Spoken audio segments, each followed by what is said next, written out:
Hey there, Angry Faithful. I just wanted to drop in, bend your ear a little bit, get your attention. So if you're not listening, drop what you're doing and pay attention to me because I'm here to inform you that not only can you get your daily, maybe if you're binging it, I'm not sure, that's entirely up to you, but you can multiply your doses of angry me fuckery by paying attention to all of the platforms upon which you can find either the dulcet tones of my voice and David's voice or my pretty face and David's not so pretty face. Anyways, digressing, we not only on we are on YouTube, we are on Spotify, we're on Rumble, we're on Google, Apple Podcast. We have a TikTok page. We're on Twitter, Instagram, and of course Facebook. So if you find yourself fuckery deprived, curl up with a nice hot mug of shut the fuck up and just listen. Open those ear holes and be prepared to be cream pied like it's the first time. Thanks for listening. Welcome, Angry Faithful. Today on Nerd Sports 70, is it 74? 74. 70. Man, I need to keep track of these things. Episode 74, we're going to go over bog snorkeling. Is it as simple as it sounds? It is really simple. What did they do? What they do is they place a 55-meter long water-filled trench covered out of a pelt or bog compressed of dead plants and everything, and they snorkel and they see who can make it there the fastest. I'm not gonna lie. I'm wholly intrigued. We did that without the snorkel. And we had barbed wire. So yeah, I don't think it was like what would make that sport even more fun is individual movements under direct fire. Yeah, high crawl, low crawling, 3 to 5 second rushing. Yeah. And if I'm trying to situate this because I got it just right and everything. I'm moving stuff around in the studio. Just a heads up, because Nerd Sports is our weekly stuff. That with the comics before the show, but Nerd Sports is me and Johnny's thing to where we can get would you fucking you're a child. You're a fucking child at times. You could come at me and try to intimidate your best, but you got like a negative 50 to me to be intimidating only because I've seen your child side. And I'll get confused when you're like, I'm gonna kick your ass. I'm so confused right now because I know that you're like not intimidating. I would just like, are you gonna kill me? What about Goku? I've still got to kill me in front of Goku. No, you're not. Walk away. I still have to find what box my Kermit the Frog is packed in, so that way I can post them up and I can harness my inner Seth MacFarlane, aka on the Orville. Yeah. So, but anyways, to let everybody know, I got my studio back up. Kind of. It's in my living room right now, but it looks glorious, man. It does look glorious. I still have the conspiracy, and I don't even know if we can say that on air anymore. We'll just call them tinfoil hats. Tinfoil hats. I got the tinfoil hats, and and we'll speak in code. We can speak in code when we're talking about these. What do you got? Oh, we've got Bad Touch Bob. And Bad Touch Bob is back, people. Yeah, that's right. That is right. Bad Touch Bob. Whenever Johnny is confused or angry at me for something I have said during the podcast, we'll bring back Bad Touch Bob and figure out where I touched him in the bad way, or if anything, what part he needs to point at because of something that was said on the podcast because something was really messed up. And it's always going to be the no square. It is always going to be the no. It's always going to be the no square. The lower extremities. But we got Bad Okay. Punch Bob back. Let me see. I'm trying not to put him in front of Skeletor, but you were gonna knock something over. Everything over. And we can speak in code when we're talking about the Charlie Tango hats, man. We can call them the aluminum caps. Fuck you. No, we're not. What? Oh, we can't say it like the English. Oh, we'll say aluminium this weekend. I will fucking drive 6 hours to kick your ass. You know what? Bring it on. I've already had to shoot a raccoon with. Did you really? Yeah. We had a raccoon trying to dig into the trash. What was it on? Why are you destroying trash pandas, man? Yeah, a trash panda, exactly. Well, because I'm trying to make it easier for my trash guys to pick up my trash as opposed to spending 10 minutes in front of my house picking up what the trash panda tossed out. So that's true. I got a CO2 powered Sig Sauer BB gun. And I keep it specifically for that purpose. And so my sister-in-law texted and she goes, she was standing outside letting her dog go up, use the bathroom. And she's like, the raccoon's out here getting into the trash. And I was like, ooh, and my knee right now, dude, is absolute dog water trashed right now. So I've got an appointment with the VA on Thursday about that. But so I hobble as fast as I can outside and I've got this pistol. I just assume the best shooting position possible. My only thinking right now. I popped that raccoon right in the rib cage. It was great. I haven't seen that bastard since. My honest to God thinking right now is you also put the time to get in full kit, military style, to take down this fucking trash panda. That's in my head. Nope. I'm surprised. I had a pair of Red Sox. No, I had my Red Sox workout shorts on, and I forget what t-shirt. You did it.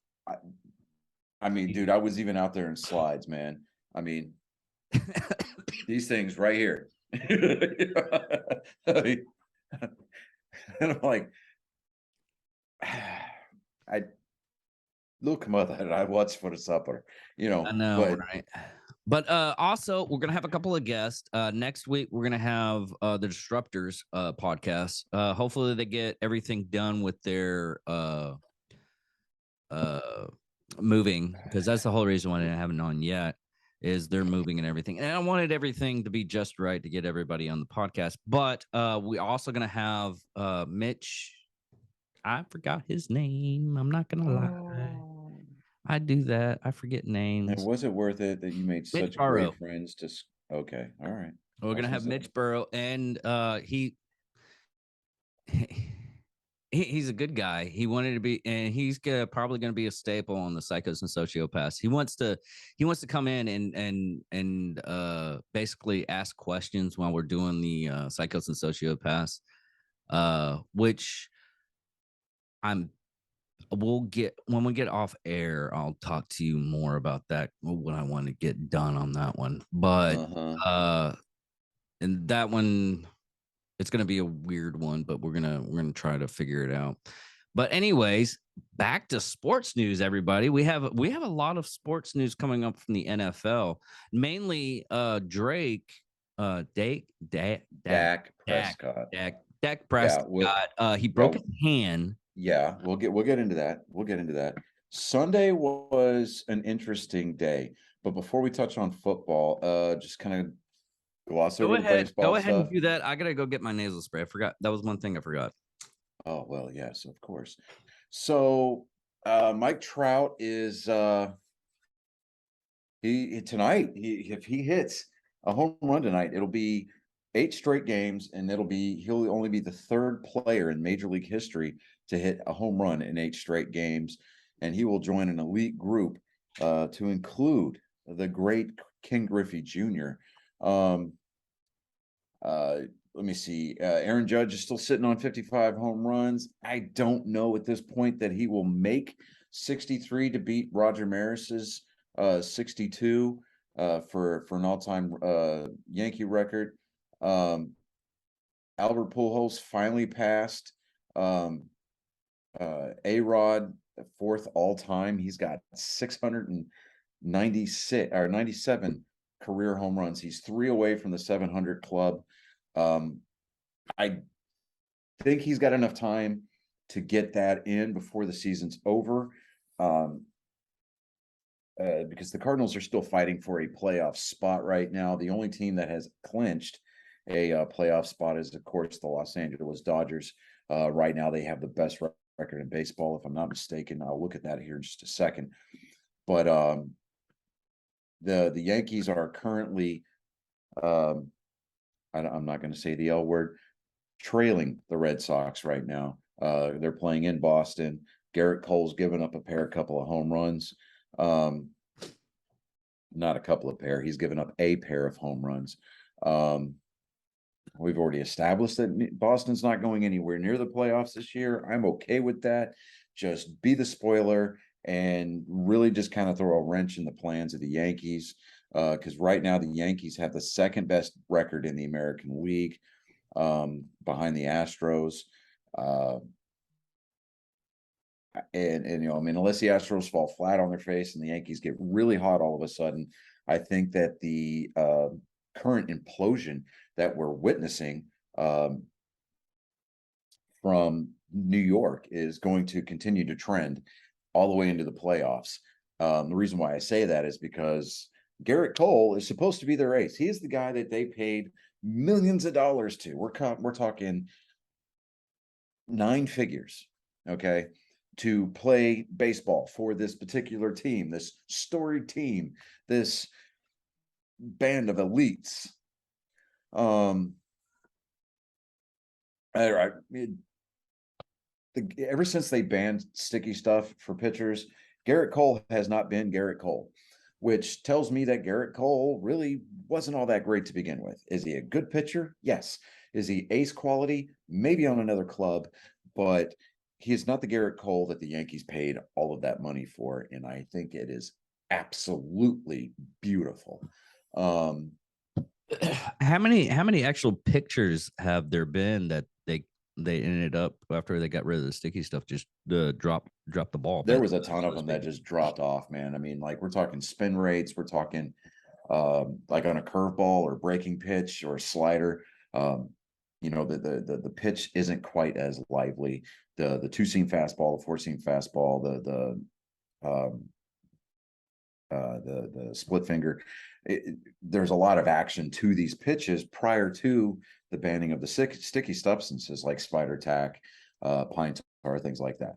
But once Major League Baseball had the umpires check the glove and the pitching hand of the pitchers as they're coming off the field after their particular side of an inning, you know, it's they have like an old 19 God, that was an old black and white movie where I know what you're talking about. Yeah. He was a chemist. He was a teacher, chemist, and he figured out a compound that repelled wood. Yeah. Right. And he played for the Yankees, right? And so he had this. He didn't play for the Yankees, but he was pitching for the Yankees. And so he had a hole in his glove that he would keep a pad of that stuff in there, and he'd always, you know, rub the ball, lather up the ball with it, and he ran out, and his catcher thought it was hair tonic, and so he kept having the catcher come out to him, and he was rubbing his hand through the catcher's hair and everything like that, and ended up the last pitch of the last game that he ever pitched in. The hitter made contact, and it came right back at him, and he caught it barehanded and ended up breaking his hand, and the doctor told him, "You'll never pitch again." And he was so excited because he wanted to do the more sciencey stuff, but you know, and I'm like, okay, awesome. But if Tampa Bay wins tonight, and they're playing in Toronto, and the Yankees end up losing, that means that the Yankees will have coughed up the division. They had, I think it was something to the tune of like an 11-game lead in the division. And then they went on this abysmal stretch. And they're looking at possibly giving up the division title, the division lead, going into the they're not last making month the of the playoff? season. No. They'll still make the playoffs, but they're looking at potentially giving away the division to the Tampa Bay Rays. Okay. And as much as I don't like Tampa Bay, I would rather see Tampa Bay get the division title versus the guys from New York, just simply because, well, screw the Yankees. That's why. So, you know, tonight I'm obviously rooting for my Sox because they are playing the Yankees, but you know, I'll have to go to church for this later, but let's go Tampa Bay. It's pretty bad when you have to go to church for that one. I'm just saying, man. Yeah, dude, there was one time where we had as Red Sox Nation we had to pull for the pinstripes in a particular game because there was playoff implications involved. And man, on Reddit, on Twitter, on Facebook, the overwhelming consensus is that we're going to have to make some holy water, like en masse. We're going to have to ramp up production of holy water. We're going to have to throw it on the stove, boil the hell out of it.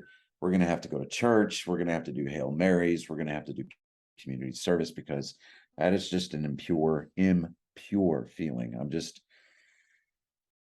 You don't know how to feel. It left scars, dude. It left scars. I mean, you could almost hear the buzzards circling because I mean there was necrosis going on. I mean, it was right, exactly. So did you have a little bit of like the throw up in your mouth after that? Okay, so the scene in Ace Ventura when he realizes that Einhorn is Finkel and Finkel is Einhorn, and he he lights his clothes on fire and then gets into the shower and he's got the plunger and he's doing this thing here. Yeah. That's what it was like. I'll find that clip. And I'll yeah. So I mean, let me get that. That's where the clip's gonna be. Einhorn is Finkel. Finkel is Einhorn. Einhorn is a man. Oh my God! Einhorn is a man.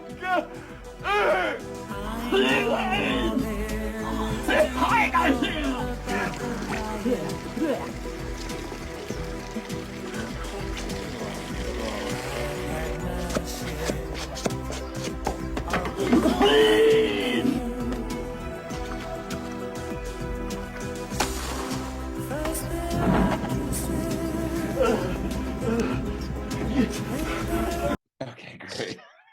So, but yeah, we'll get after the show. Yeah, so moving into football, it was kickoff weekend, and you know it was nice. It was really great.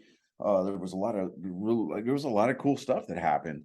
I went to the home opener here in Houston. I went to NRG Stadium and watched the Colts and the Texans. Didn't really care who won because, you know, it was a live game. You get to go. Yeah, right. And I got my tickets through VetTix. VETTIX.org. Go on that website. If you're not a veteran, donate. If you are a veteran, donate. It's a great website to get a lot of really cool tickets to a lot of really great events. They're free of charge as far as the admission. The only thing that you have to pay out of pocket is the processing fee or the delivery fee, which anymore nowadays, all of the tickets are all done electronically. And you have to pay the fucking goddamn parking. Oh, well, parking, but that's not handled through VetTix. That's handled through that venue. So I went to go visit Chris, and when we talked this on, $120 for parking. If you'd have gone onto the Cowboys website, you could have bought a parking pass through them. I paid. Yeah, but I'm not going to go to the Cowboys games that much. It's a single game parking pass. Okay. I paid for Sunday. With tax, I paid $47.05 for my parking pass, and I'm because still throwing up a being little. being a disabled veteran and with a handicap placard, I got handicap parking next to the stadium. Oh, okay. So there's that. But going to this game, I'm like, okay, the Texans got out to a really great lead. They had a 17-point lead going into the fourth quarter. Yeah, they were on it until like the and then they were like game. LeBron James, and they forgot to show up for the fourth quarter. Yeah. Indianapolis came back and tied it. Okay. And so we're going to overtime. And I took my stepson with me, my oldest stepson, and I'm looking at him and I'm like, well, we're getting free football today. So, there's that. So we're sitting there watching them. And, of course, Houston, they received the ball in overtime. So they had the first possession. They went 3 and out. They punted the ball away. And then Indianapolis is driving down the field. And we're like, okay, here we go. They're getting set up for a field goal. And it was like a 35-yard attempt, I think it was. And I just felt like being a complete horse's ass, right? Mm-hmm. I'm sitting there and I'm like, you're going to miss this kick, jackass, right? And then just as they snap the ball, I'm yelling, laces out, Dan. And the kicker from 35 yards away kicks it wide right, no good, right? Everybody that's sitting around us is going, oh my God, that was you. And I'm like, we're in the 500 level. He can't hear me, just like, don't put that on me, That's hilarious. Everybody's looking at you. Is looking at you. Well, I mean, they were like, oh my God, you did that for us. You kept Houston in the game. And I'm like, I didn't do a damn thing. Like, they're like, well, who do you root for? And I'm like, honest with you. I have no fucking clue what happened there. Right. I'm sitting there going, look, man, I'm a Red Sox fan. I like the Dallas Cowboys, but I'm a Tom Brady guy. And they're like, oh, well, we did like you up till that point. I said, okay. Because I mean, there was people introducing themselves all around us there during the fourth quarter. And they were like, oh, are those your seats? And we're like, yeah. I mean, I paid tickets, I got tickets for these seats. I'm like, oh, well, I guess we'll see you the rest of the season. I'm like, oh, no. I didn't pay for season tickets to watch this. Right. And I'm pointing at the abysmal product on the field. And I mean, hey, okay. Quick question. Yeah. You go full. Okay. Chris Jacko, hopefully he's going to be a staple on the show, but, he took pictures when he was at the Dallas Cowboy Stadium. Yeah. And there are like these towel things on the chairs. Did the Houstons have the same thing? And what are those for? It's a promotional item. I know that the theme at the game here in Houston was white out for freedom. Okay. And it would, I mean, and it may be that's what they were trying to do. So there are free towels. Yeah, it was free towels. I mean, holy okay, that makes given how dirty and nasty some Cowboys fans are, and I say that and I root for the team begrudgingly. I will not. You know what? I'm going against my fucking dead mother, and my dead and my living father. I still do not like the Cowboys.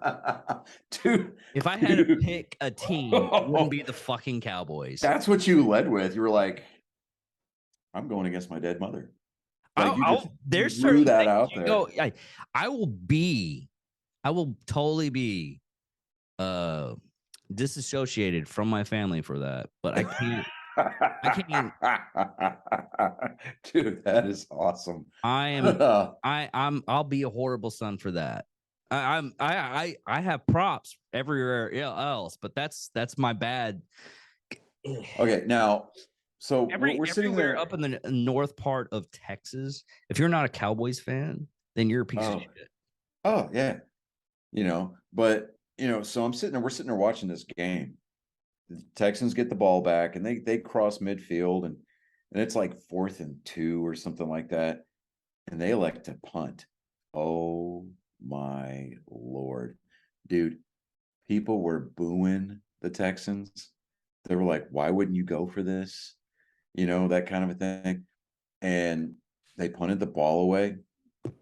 And then Indianapolis gets back out on the field, and there's like 45 seconds left in the game. And why didn't they go for overtime? well, this was overtime. Oh, okay. Yeah, there's 45 seconds left in the overtime period. And everybody, I'm just sitting there, I'm like, oh, wouldn't that be a kick in the nuts if this thing ended in a tie? And everybody's like, oh, no, they're going to get the ball back, blah, blah, blah. I was like, there's 45 seconds. No, they're not. And so Indianapolis runs a couple of running plays, and they run the clock, right? And the game just ends in a tie. And that was it. People were pissed at you. Dude, since the institution of overtime in 1974, counting Sunday, there have only been 28 ties in football. Yeah. Well, this make 29? No, this would make 28. 28. Counting Sunday. Yeah, and I'm like, damn, but it all could have been very so avoidable. I mean, go for it on 4th and 2 or 4th and 3. I mean, yeah, that's the thing. This is the reason why I stopped watching football for the longest time. I used to love watching football and other stuff, but I couldn't deal with the fact of how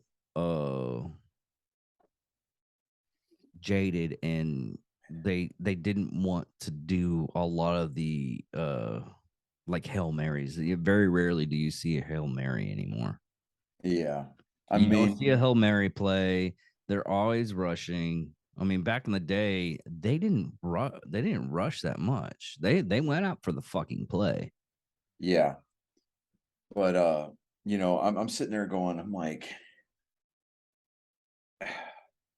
but when a game ends in a tie like that, knowing how much people spent on some of those seats. Yeah, basically what you're. I was wanting Houston to win, surely for the purpose that I didn't want to have to get into a fight. I mean, I wore my Army jersey. I wore my West Point jersey to the game. Okay. Right. Because it's a 9/11 jersey, right? Yeah. And so that's what I wore.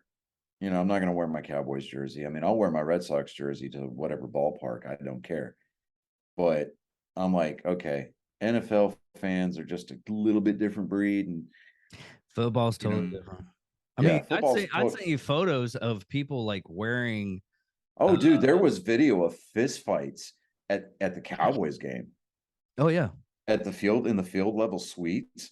This dude wearing a Pittsburgh Pirates jersey got the absolute dog snot kicked out of him. Yeah, there's a couple of security guard footage of someone grabbing the security grabbing a guy and put him back in his seat so he can finish the game. Yeah. But I'm just like, that's horrible right there. So, but when we walked out of NRG Stadium, dude, it was quiet. Like there was absolute crickets outside. I'm just sitting there going, oh, wow. So basically it was, you finally get that hot chick and she's a dead lay type deal. I wouldn't say that, but it was more like you're satisfied, but you're not fully satisfied. I mean, you got a beautiful wife. I don't. It's more or less for me in the audience that doesn't get that. No, I'm trying to come up with an applicable analogy here. It's that Army big word. I understand that. Y'all people are used to like pictures and shit. Motherfucker, I'm the one using big words. You're the one that's got to use Stephen Hawking to pronounce them, there, and they. That's because I know I'm retarded. It wasn't the military branch that got me on that one. I was surprised I even got in the Air Force. Well, it's because you probably had good credit at the time. How was you probably Wish project? You probably had good credit at the time. I think I did actually. Yeah, I get in the military. I fucking had horrible credit after that. It would be like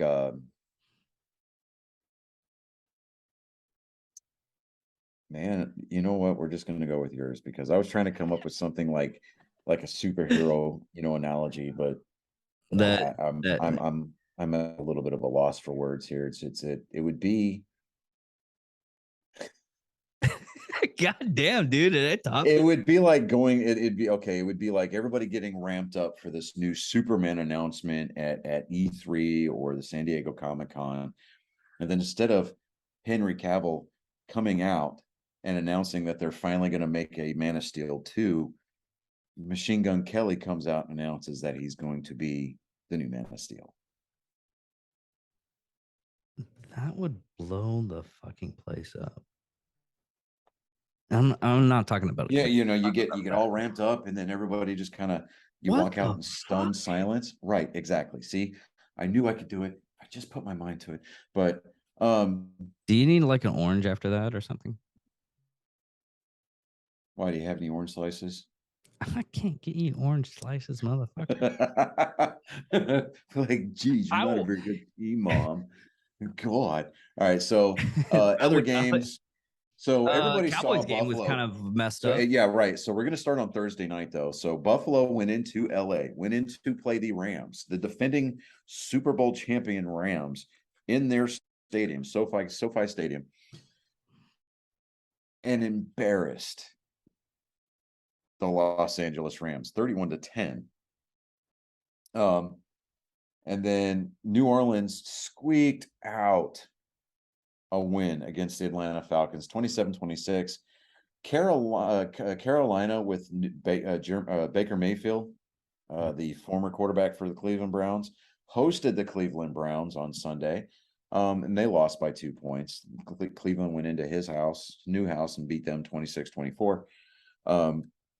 San Francisco, you figure you're playing in San Francisco where it rains a lot, that they would be used to those types of conditions, but they got washed out. They lost to Chicago 19-10. Pittsburgh beat Cincinnati, so it was not a very good opening weekend for the defending Super Bowl participants. But Pittsburgh won 20-23 over Cincinnati. Philadelphia barely beat Detroit. Watch out for Detroit. Detroit might actually string together a couple of victories this year. 38-35 over Detroit. Of course, we just got done talking about the Indianapolis-Houston debacle, where that ended in a 20-20 tie. New England goes into Miami. New England has lost in Miami the last 7 out of 10 times, and they lost on Sunday 7-20. Baltimore beat up on the New York Jets 24-9. Not a big surprise there. I will give the Jets fans this. When they sing the national anthem, the entire stadium sung the national anthem. And just hearing the audio from it, dude, gave you chill bumps. And then Jacksonville lost to the Washington Commanders. The Washington Commanders, formerly known as the Redskins, they had a bit of a marketing disaster. Where are they placed at? Washington, D.C. Okay. All right. So no. One sec before. Go ahead. I'm sorry. There was a marketing disaster for the Commanders. Yes. Yeah. So that's what I was gonna go with.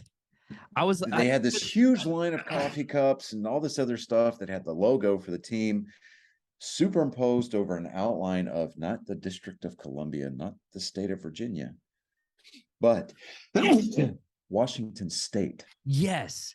What's really sad though? This is how much I don't keep up with football that much. I swear to God, I thought Washington Redskins were actually in Washington. And then I was like, why is this a marketing tool? It's Washington State. Why are these people? Oh, I'm a fucking retard too. So I would have been all for it. I'm like, dude, check this out. Check out this cup, man. It's Washington Commanders. Why does it have the Washington State? Because this is Washington. They're in DC. They're in. But you know that those cups are going to become collector's items now, and they're going to be high value in a few years. Depending on how much, well, yeah. Yeah, because they're going to destroy. Either they're going to destroy those, or you're not gonna need them anymore. So Yeah. I still can't believe that bullshit. I was today old when I figured that shit out. All right, so the Giants went into Tennessee. They won 21-20. Kansas City went into Arizona, beat them 44-21. Patrick Mahomes and the Kansas City Chiefs without Tyreek Hill are going to be just fine. That's all there is to that. I think the Las Vegas Raiders went Yeah. to Los Angeles and played them. Played the Chargers in Los Angeles. And they lost. I mean, the offensive line was not protecting their quarterback at all.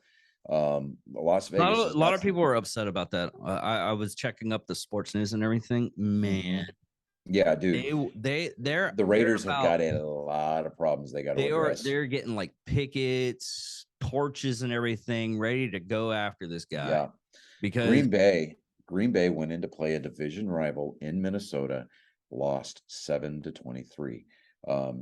The first week jitters, is it just knocking some of the rust off because a lot of the starters didn't start or play in a lot of the preseason games. Do I think that that's a trend that needs to change? Absolutely, I do.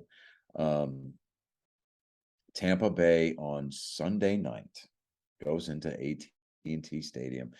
Dallas, there was a lot of promise for Dallas.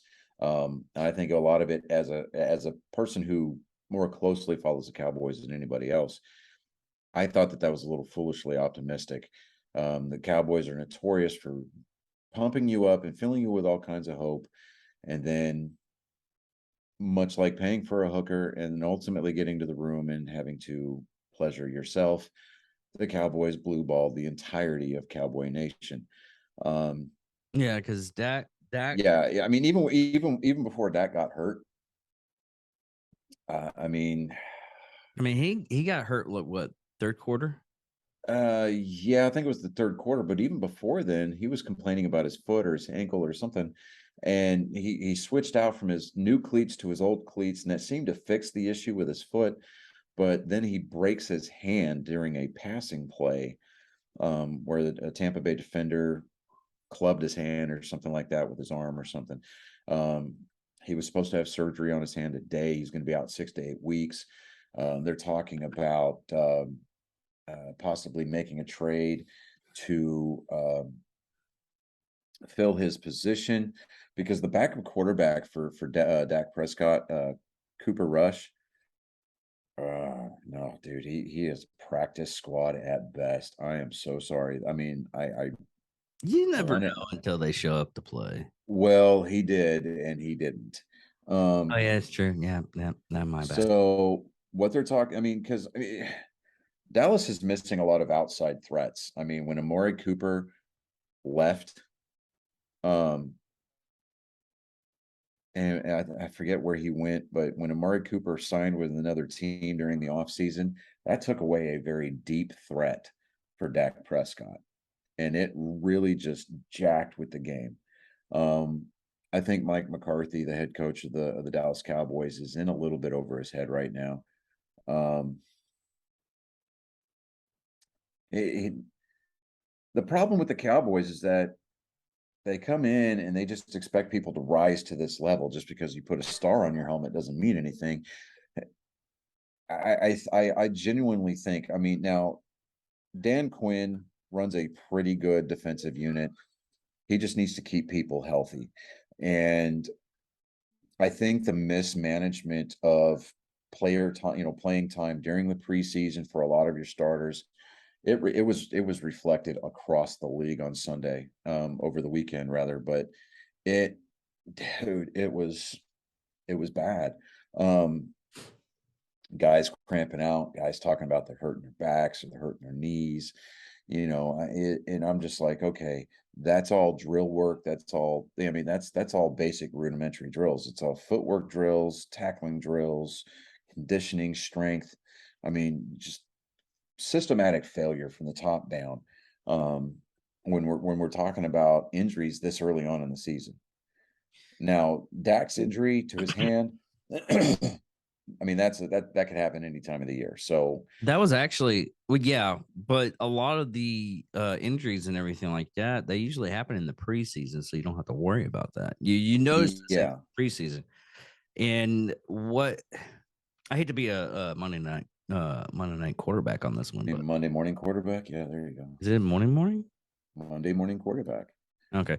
Anyways, the thing about it is the basic fact of it might have just been the people they set up for their team for this year. Mm-hmm. They didn't. We have this problem all the time in any kind of work environment, especially in the military. What you're not supposed to ask is, "Hey, how are you feeling? Is everything working out right?" and everything like that. And that's probably what you can do on this one, because a lot of the times you have to find out if A player or B player or whatever is like, "Hey, how's your knees doing? How are I mean, that right there is like, hey, maybe you should set this out, cool off a little bit. We'll switch you out with such and such who's a little bit fresher." Yeah. And a lot of teams don't do that. Yeah, I was looking at an article from Eric Eldholm on NFL.com. He was talking about there's 8 different particular or potential quarterbacks. Now he named Cooper Rush. Now Cooper Rush, he was 7 of 13 for passing for 64 yards, and he only played for 5 minutes. He was sacked twice on 15 of his dropbacks Sunday night. Now, last season, Rush did play during the regular season, and he came up big. When Dak Prescott had a calf injury in week 8, he came in for his first NFL start. He trailed the Vikings for most of the game, and he led an 8-play, 75-yard drive in the final minute and sealed with a game-winning touchdown pass to Amari Cooper. Now, there's also Will Grier. During the preseason, Grier and Rush were neck and neck vying for the QB2 honors behind Prescott. Grier had a slightly better passing efficiency, completing 56.3 of his passes to Rush's 54.8. He averaged 5.8 yards per pass attempt over Cooper Rush's 4.4, and compiling 2 TDs versus no interceptions versus Rush's no touchdowns to 1 interception ratio during the preseason. Now, McCarthy seemed impressed with Grier's performance against the Chargers this preseason, despite Grier, who's currently on Dallas's practice squad, missing time leading up to the game with a pulled groin. Now, he goes, quote, "I'll tell you, man, what a gritty performance," McCarthy said last month. "I thought Grier did great. Just a gritty performance, and it was good to see him in command and running the offense. It was his first real opportunity in this offense, and I thought he did a really nice job." I say pull that guy up. Now, there's some other options out there. There's Josh Johnson. Currently, he's in the Broncos system. They call him the ultimate mercenary quarterback. He's suited up for 14 different teams, also spending time in the UFL, the AAF, and the XFL, which is Vince McMahon's football league. Mm-hmm. He basically just keeps his phone on all the time. There's Ben DiNucci, who is the 4th quarterback from the Cowboys system. Now, he outplayed both Rush and Grier during the preseason. His only major caveat was most of his reps came against deep reserves. So we're talking like 3rd, 4th, and 5th string. And it says still DiNucci figures to be back on Dallas's radar as a possible short-term insurance policy. He was cut at the end of camp, but could easily take Grier's spot on the practice squad and be on ready alert if needed. So basically, to be a more modern Top Gun reference, he's Hangman, I would think. Then there's the big name out there, Jimmy Garoppolo, the 49ers quarterback. Now, they said, now we know what you're thinking, fat chance after all the 49ers reworked Garoppolo's contract, raved about having one of the best backups in the league, and just saw Trey Lance struggle at times in a week 1 loss to the Bears. It's still probably a long shot to see the Cowboys give up major assets for Garoppolo, depending on the severity of Prescott's injury and his timetable for return. But Jones's level of desperation can't be overlooked, and we all know Jerry Jones is under pressure, not the best decision maker. Yeah, he ends up doing some really stupid shit. Right now, still tempting as trading for Garoppolo might be for as a short-term solution. It could be a lot asking him to arrive, absorb an offensive playbook, and contribute in some meaningful fashion before Prescott is ready to go. Plus, Garoppolo is a free agent to be in the spring, and it's likely he'll be seeking a starting job elsewhere. So, how much capital would the Cowboys part with in exchange for a few starts? I say stay away from Garoppolo. Yes, he's a good quarterback. He's proven himself against some of the best defenses in the league. But at this point, any quarterback that you bring in that's not inside your system already, you're talking about a short-term rental. And I don't know. I mean, they have $11 million in salary cap space, so the move is feasible. But is it likely? Probably not. But with Dallas, again, you can't rule things out like that. There's a Gardner Minshew from the Eagles. That's about as long shot as it's going to get next to Garoppolo.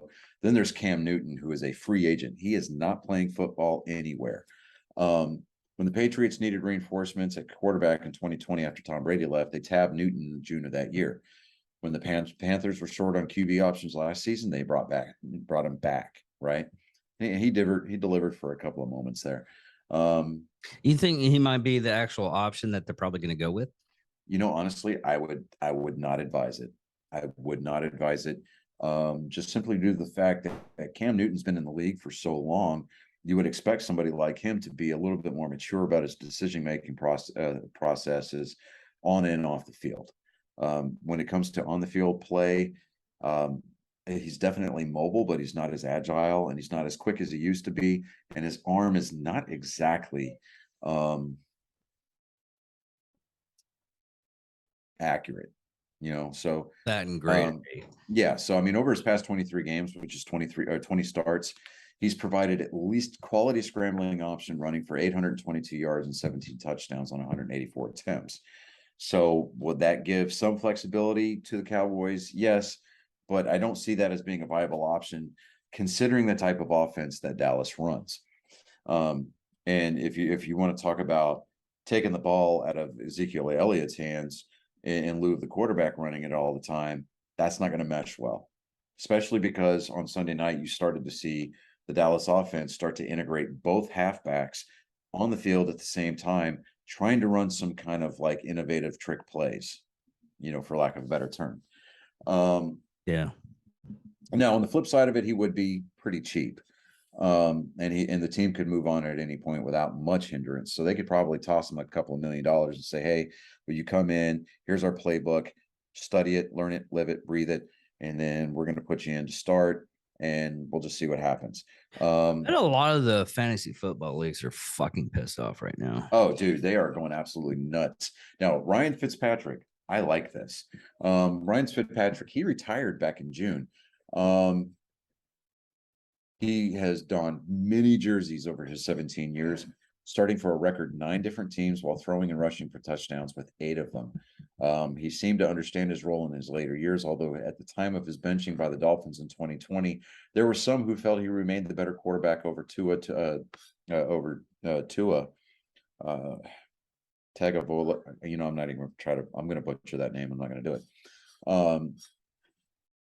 it. Fitz turns 40 during Thanksgiving week, and while he's still involved in the pro game as part of Prime Video's Thursday night football team, he might be completely at peace with the decision to hang him up. But if there were ever someone who could hop off the couch or the analyst chair to throw a sidewinding no-look bomb for a touchdown, it's probably the bearded wonder. And I like the Ryan Fitzpatrick option. I like the Ben DiNucci option. Will Grier, yeah. Cooper Rush, I'm not in on him at all. I say make him the backup and then either promote Grier or give Ryan Fitzpatrick a call. I mean, I really do. I really think that I think the meme actually works out. What I was seeing today is Jerry Jones going all crazy and everything. And he was telling everybody with the Dallas Cowboy jersey to stay behind, and we're gonna have tryouts real quick. Right. Yeah. There's literally right now that is his best option, unless they find like some kind of hidden gem that's never been unearthed, and they hadn't been able to find them yet, and everything like that, and they raise it from perdition, and and that's the only way this is going to stand off of actually being any kind of, in my opinion, and this is just my opinion as a Your person humble, uneducated opinion. they literally, the Cowboys are out of the playoffs this year. I mean, unless they there's only like one time frame where they ended up going with the second quarterback, the second string quarterback, and they ended up making the playoffs, and it was luck. It was literally luck, and that was Romo. Okay, so here's what the schedule for the Cowboys looks like. We've got next week they play come on. I was just there. Oh, are you kidding me? Here we go. Okay, so week 2, they're hosting the Cincinnati Bengals. Mm-hmm. That's not going to be pretty. The Bengals are going to come in and they're going to embarrass the Cowboys. Sorry. New York Giants. New York Giants have got a new quarterback. The fan base is fired up. I think that their trust in this new quarterback is a little misplaced, but I think the Giants are they're going to host the Cowboys in week 3, and the Cowboys are going to start the season 0-3. I feel the Washington season ticket holders, really. Yeah, the Washington Commanders are coming in to AT&T Stadium for week 4. It's a 12:00 start on that week. So none of our picks for this year and you got the picks for the week? No. We're going to start those next week. Okay. But but I want to give the benefit of the doubt to the Cowboys. I want to say that they're going to enter the win column on week 4 versus the Commanders. They're going to travel to SoFi to play the Rams. That's going to be a certifiable train wreck. Then they're going to go to Philadelphia.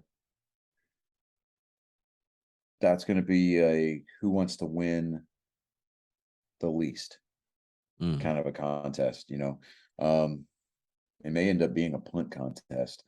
Whoever has the ball last kind of a deal. Then they're going to play the Detroit Lions on week 7 at home. That one, I want to say the Cowboys are going to win that one, but don't be surprised if the Detroit Lions come in and pull an upset. Then they're going to play the Bears. Bears can demolish them. I don't know if the Bears will demolish them. It just depends on how Justin Fields is playing at that point in the season. Week 9, they've got a bye week, so they're off that week. Then they go to Green Bay to play Aaron Rodgers and the Green Bay Packers on the frozen tundra in November. Green Bay is going to take that one. They're going to play the Vikings. They might win instant. I think they'll pull off the win against the Vikings. Then they're going to travel to.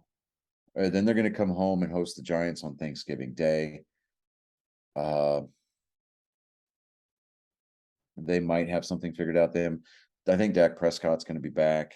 He'll be back a couple of weeks prior to these games, but as long as the timeline works itself out.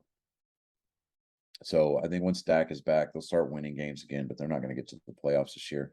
They might finish the season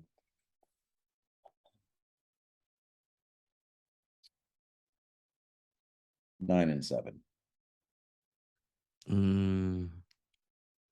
Yeah, I mean, it would have to be a horrible upset. Well, no. I honestly they'll finish the season. No, they'll finish the season 10-7. I'm sorry, 10-7 for the season, but that won't be good enough to get them into the playoffs. It just won't. I think, in all reality, I think the Cowboys are going to have a number 1 draft pick this year. I wouldn't go that far. Would not go that far. Look forward to no. It's going to be a toss up between Detroit and the Jets.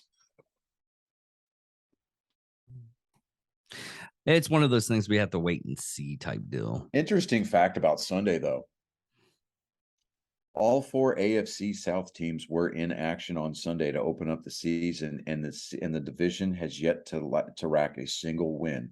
All 4 division teams in the AFC South failed to win their games, and 2 of them played each other. Oh wow! The Texans and the Colts are in the same division, and they tied. That is so fucking weird. I was like, okay, so that happened. So yeah.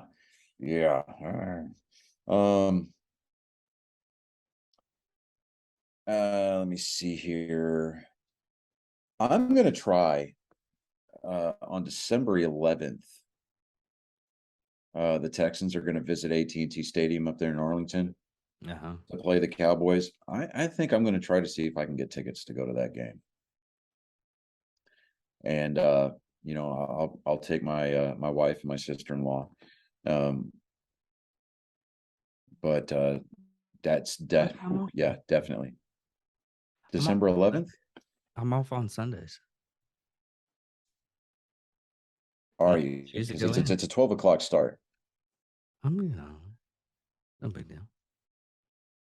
All right. Well, the closer that we get to it, hey, holler at me, and we'll try to figure it out. Yeah. I'm gonna at that point. I'll just look to try to get 4 tickets to the game, and we'll figure it out. The only thing I have to worry about is where to fucking park my car.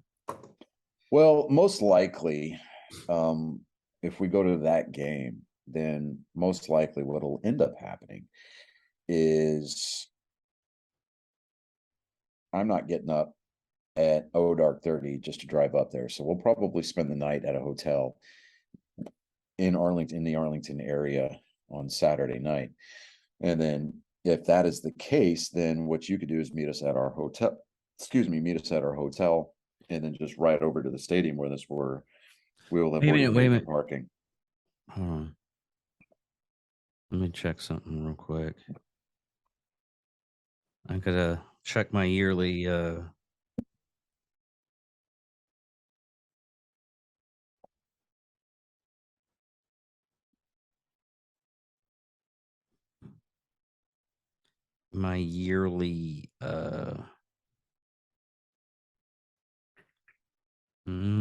well, it's on Saturday, so Well, the 11th is a Sunday. Yeah. So, but anyway, so we'll work all the logistics out on that. But yeah. Oh, hey, before it gets too late, the 10th is the Army Navy game. That's the reason why I'm saying that. Oh yeah. Yeah. Yeah. All right. So let me make a phone call real quick. And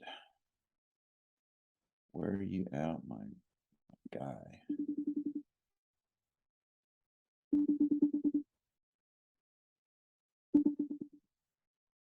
That was a weird beep.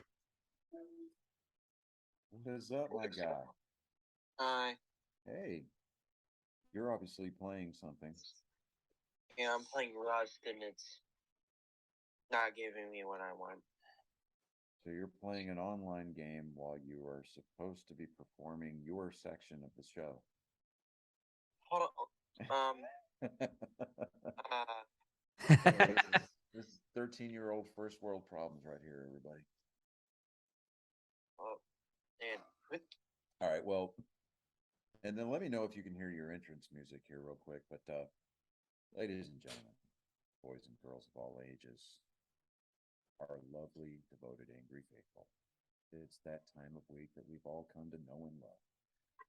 It's joke time with Colin. Whenever you're ready, bud. What do you call a gay dinosaur? What? A Megasaurus.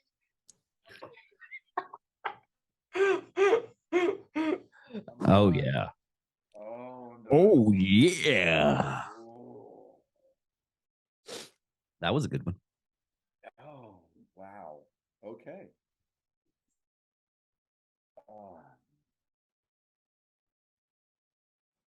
Oh, yeah.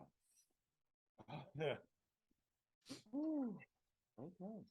Hey, Colin, it is the bottom of the seventh inning, and Boston is leading the Yankees 3-4. Let's go. Right? All right, bud. I will give you a call either tomorrow or Thursday. Okay. And I will see you guys, I know for sure, on Friday night. Yeah. All right? All right. All right. Love you, bud. Love you. Ladies and gentlemen, boys and girls, that was loud. I don't know why, but it switched. Your mic switched from. I mean, don't change it. Oh, I wasn't. But ladies and gentlemen, boys and girls of all ages, that is my genetic code on display, not only for your eye holes, but your ear holes. And I hope each was left sopping wet and runny. You are welcome. Well, Angry Faithful, thank you for participating in Nerd Sports 74th. Watch. Oh, okay. So real quick, Jeez, every fucking time go. nerd section of the show. Nintendo had their event today. Okay. They announced more Fire Emblem games for those of you who like the Fire Emblem games. But the things that I liked the most is the fact that they are coming out with more DLC tracks for Mario Kart 8. The sequel to Legend of Zelda Breath of the Wild was announced today. And Nintendo Switch. Oh, dude. This is the part that you are going to love. Okay. So Nintendo Online, they have an expansion pack. If you pay for it, you have access to play Nintendo 64 games online. Mm-hmm.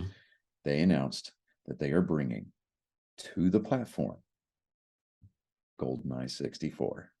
Oh, man. God. And, oh, get this.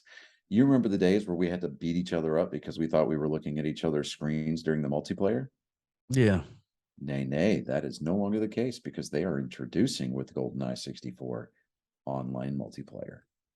Oh, nice. Oh, God. Yeah. The trolls are coming dude, back. I cannot wait, dude. I'm thinking about getting a Nintendo Switch just so I could do that. Yeah, you need to. And then, dude, what's going to be even more perfect than that is when they bring in Perfect Dark. Because you remember that game, the multiplayer for that one, yeah, it was still Rareware, which is the same people that did GoldenEye.